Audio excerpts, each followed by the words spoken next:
All right, let's talk about Argentina and then Catalonia.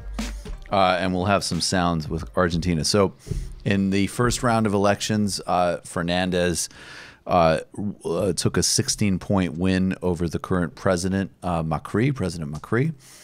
Alberto Fernandez is the basically he's leading a ticket with Fernandez-Kirschner as vice president. The Kirschner, of course, served as an Argentinian president, and her husband, Kirschner, was president before her. This is a very interesting political couple, and the politics of how Argentina fits into the pink tide is interesting. I mean, they're not part of the sort of clear left. They are Peronists. However, they're left populists. They're left populists who told the World Bank and IMF to screw off, who did a lot, particularly in the Nestor term, to deal with inequality and back parts of the labor movement. You have stuff to add to this, Vic? Yeah, I mean, so the thing with their reign, too, is Argentina had a huge financial crisis in 2001. Crazy, financial crash, a lot of capital flight. They came in 2003. There's actually a really great documentary about this that's all on YouTube called, it touches on this, but then also their factory workers movement called The Take. It's like a documentary Naomi Klein did in 2004. The whole thing's on YouTube. Check it out. And part of it's about the election. And so they kind of came in on this left wave, evoking kind of this Peronism legacy, which is generally populist, but especially under Nestor, they took it in like a left direction with the pink tide going on.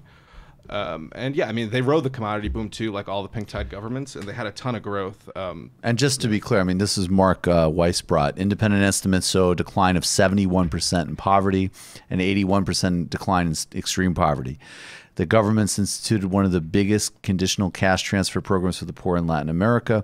According to the International Monetary Fund, gross domestic product grew by 42%. This is all during the Nestor time. The 12 years of the Kirchners held office resulted in large increases in living standards for a vast majority of Argentines by any reasonable comparison.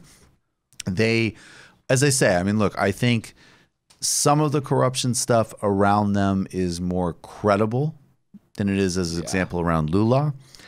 However, this is, look, if I was in Argentina, I'd absolutely vote for the Fernandez-Kirschner ticket. And, first of all, it's understanding the bigger picture than just corruption politics. Secondly, even when the corruption is more credible, it's still weaponized and used in a political way. Thirdly, Macri and the right in Argentina are filled with the same sorts of problems. It just so happens that they institute a World Bank IMF agenda, which has increased poverty.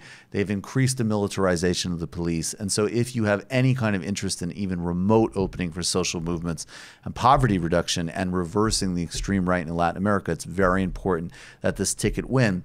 They also became targets of international predator capital, particularly in the Cristina Kirchner government, even down to the U.S. Supreme Court holding, I believe, Argentinian currency on behalf of a vulture capitalist in New York, which is a story we'll get to later. But that sets up this clip from 2014 at the UN General Assembly that Fernandez-Kirschner talking about those predator capitalists in Argentina. And again, this is stuff that is never covered in the Western press, but is essential to understanding what's happening in Argentina.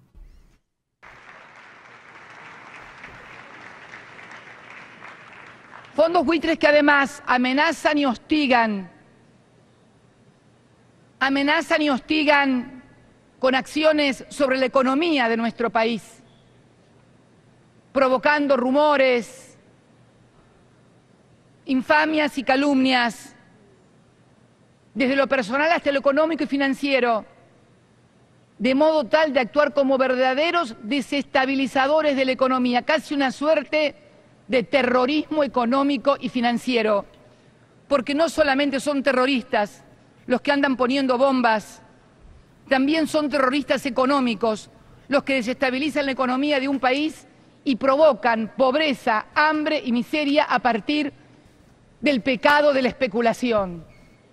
Y es algo que debemos decirlo con todas las letras.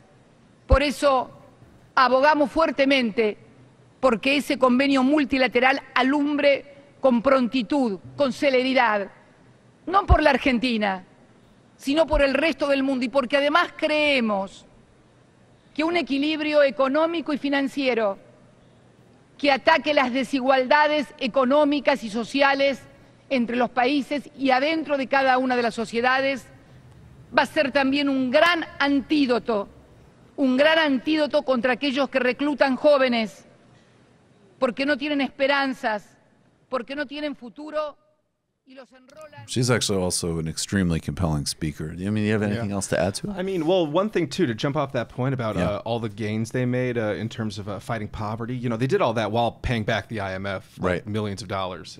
And, you know, and what she's saying here about how, you know, these vulture funds are economic terrorism. Like, yeah, after Fernandez did really well in that straw poll or that first round of the election, you know, the economy tanked because there was a panic among the investor class. Because Macri gives them absolutely everything they want, which is why poverty and hunger have been increasing and why there's enormous social instability. And he's also, again, of course, ramping up sort of armed responses and armed training in the military and police forces, which is the pattern. You just watched a Michael Brooks show video. Subscribe to get them all. Why wouldn't you? Don't be foolish. Click subscribe below and become a patron as well. Patreon.com/TMBS. Thanks, everybody.